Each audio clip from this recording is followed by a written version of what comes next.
D-zone കലോത്സവാക്രമണത്തിൽ ഒന്നാം പ്രതിയും KSU ജില്ലാ പ്രസിഡന്റുമായ ഗോകുൽ ഗുരുവായൂരിനെ കേരളവർമ്മ കോളേജിൽ നിന്ന് സസ്പെൻഡ് ചെയ്തു. 2 ആഴ്ചത്തേക്കാണ് സസ്പെൻഷൻ. കോളേജ് സ്റ്റാഫ് കൗൺസിലിന്റേതാണ് നടപടി. ലെവിൻ കെ വിജയൻ ചേർന്നു. ലെവിൻ, പറയൂ വിശദാംശങ്ങൾ.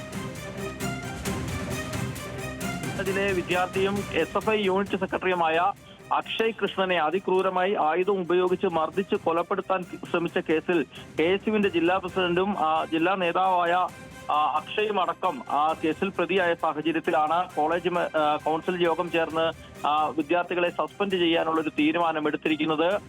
ഇന്ന് ചേർന്ന കൗൺസിൽ യോഗം 2 ആഴ്ചത്തേക്കാണ് ഗോകുൽ ഗുരുവായൂർ അടക്കമുള്ള 2 പേരെ സസ്പെൻഡ് ചെയ്യാൻ തീരുമാനിച്ചത്. കേസിലെ 6ാം പ്രതിയായിട്ടുള്ള KSU കേരളവർമ്മ യൂണിറ്റ് പ്രസിഡന്റായ അക്ഷയിനെയാണ് ജില്ലാ പ്രസിഡന്റിനെ കൂടാതെ സസ്പെൻഡ് ചെയ്തിരിക്കുന്നത്. കോളേജ് സ്റ്റാഫ് കൗൺസിൽ യോഗം ചേർന്നിട്ടാണ് തീരുമാനമെടുത്തത്. കോളേജിലെ BA സംസ്കൃതം 1ാം വർഷ വിദ്യാർത്ഥിയാണ് KSUവിന്റെ ജില്ലാ പ്രസിഡന്റ് ആയിട്ടുള്ള ഗോകുൽ. അതോടൊപ്പം തന്നെ കോളേജിലെ 3ാം വർഷ വിദ്യാർത്ഥിയാണ് അക്ഷയ്.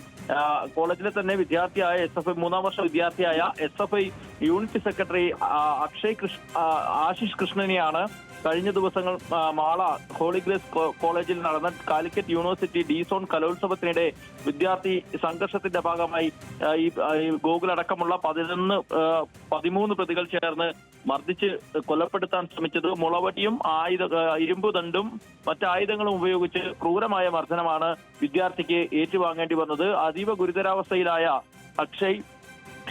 ആശിഷ് തൃശൂർ മെഡിക്കൽ കോളേജ് ആശുപത്രിയിൽ ചികിത്സയിലാണ്. സംഭവം വിവാദമാവുകയും ഗോകുൽ അടക്കമുള്ള പ്രതികൾ റിമാൻഡിൽ പോവുകയും അതൊരു രാഷ്ട്രീയ പ്രശ്നമായി മാറുകയും ചെയ്ത സാഹചര്യത്തിലാണ് അടിയന്തര നടപടി എന്നുള്ള നിലയിൽ വിദ്യാർത്ഥികളെ സസ്പെൻഡ് ചെയ്യാൻ കോളേജ് സ്റ്റാഫ് കൗൺസിൽ യോഗം ചേർന്ന് തീരുമാനിച്ചത്.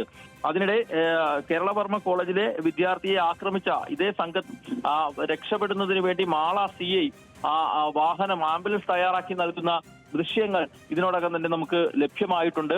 പ്രതികളെ സംഘർഷം ഉണ്ടാക്കി വിദ്യാർത്ഥിയെ കൊലപ്പെടുത്താൻ ശ്രമിച്ച പ്രതികളെ സംരക്ഷിക്കുന്ന ഒരു സമീപനം കോളേജിന്റെ പോലീസിന്റെ ഭാഗത്തു നിന്നും ഉണ്ടായി. മാളെ CI തന്നെ നേതൃത്വം നൽകി മറ്റൊരു ആംബുലൻസ് സജ്ജീകരിച്ച് പ്രതികൾക്ക് സംഭവ സ്ഥലത്ത് നിന്ന് രക്ഷപ്പെടാൻ അവസരമൊരുക്കി എന്നുള്ളതാണ് ആരോപണമായി ഉയർന്നിരിക്കുന്നത്. പക്ഷേ വലിയൊരു സംഘർഷം ഉണ്ടാകുമ്പോൾ ഒരു സമാധാനാന്തരീക്ഷം ഉണ്ടാക്കുന്നതിന് വേണ്ടി പോലീസ് സ്റ്റേഷൻ ഹൗസ് ഓഫീസറായ CI ഇടപെട്ടുകൊണ്ട് ഒരു നീക്കം നടത്തി എന്ന തരത്തിലാണത് വ്യാഖ്യാനിക്കപ്പെടുന്നത്. പക്ഷേ അത്തരം ഒരു ശ്രമമാണെങ്കിൽ പോലും ഒരു വിദ്യാർത്ഥിയെ മാരകമായി ആക്രമിക്കുന്നത് സംഭവ സ്ഥലത്തെ പോലീസുകാരടക്കം ദൃക്സാക്ഷികളാണ്. അത്തരത്തിൽ ഗുരുതരമായ ഒരു ക്രിമിനൽ കുറ്റം ചെയ്യുന്നത് കണ്ണിൽ കണ്ടിട്ടും ഈ പ്രതിസ്ഥാനത്തുള്ള ആളുകളെ രക്ഷപ്പെടാൻ സഹായിച്ച പോലീസ് നടപടി ഇതിനോടകം തന്നെ വിവാദമായിട്ടുണ്ട്. സംഭവത്തിൽ വരുന്ന ദിവസം തന്നെ ഇതുമായി ബന്ധപ്പെട്ടുകൊണ്ട് മാള CIയോടക്കം വിശദീകരണം തേടുമെന്നാണ് അറിയുന്നത്. ഏതായാലും അതിന്റെ നിർണായകമായ